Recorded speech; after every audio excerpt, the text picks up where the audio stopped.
We pride ourselves that we can get to grips with our chosen craft and be ahead of our honeybees. Sometimes, however, we can miss the finer points. This is Gen Buzz.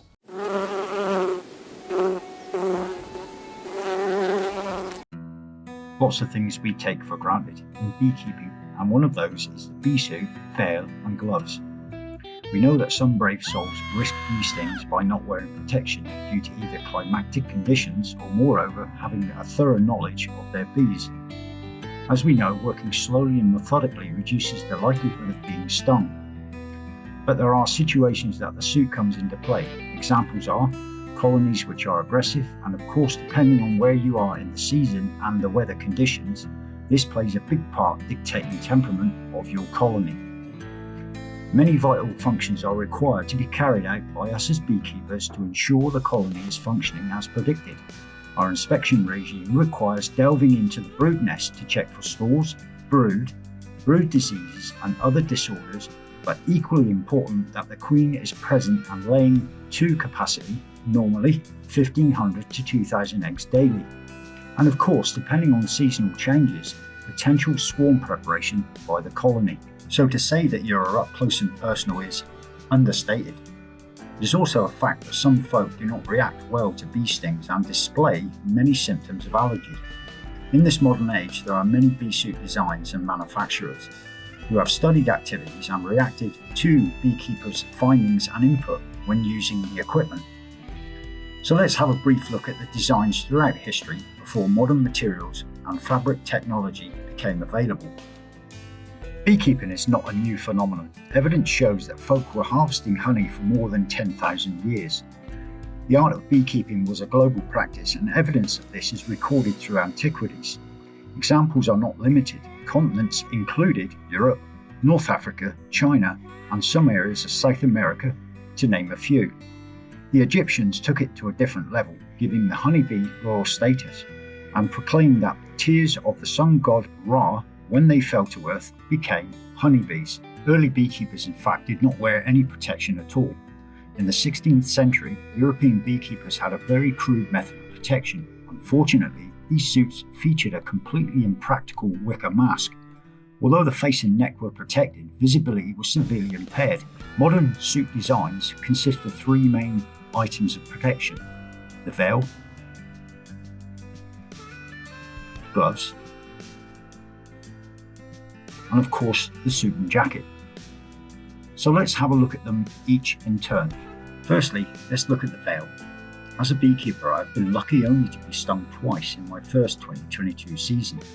Being stung in the face or neck hurts like hell initially, and you think, really?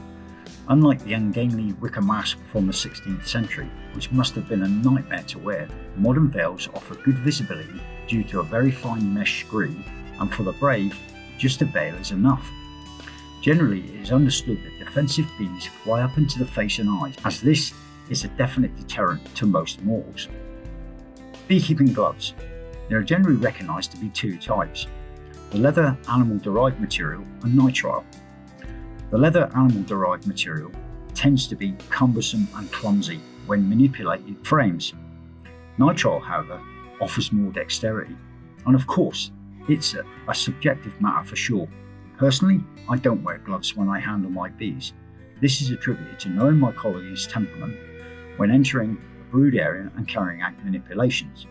But to a novice, that is not as confident and more likely attributed to the limited experience and knowledge of the finer points of bee behaviour.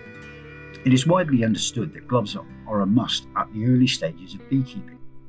Animal-derived gloves are difficult to clean and a bigger hazard and could be instrumental in possible spread of pathogens to other hives or apiaries. Nitrile offers more flexibility and can be disposed of and can be regarded as a better option to limited spread of pathogens, but they are definitely not sting-proof. It's a personal choice. Beekeeping jackets and suits.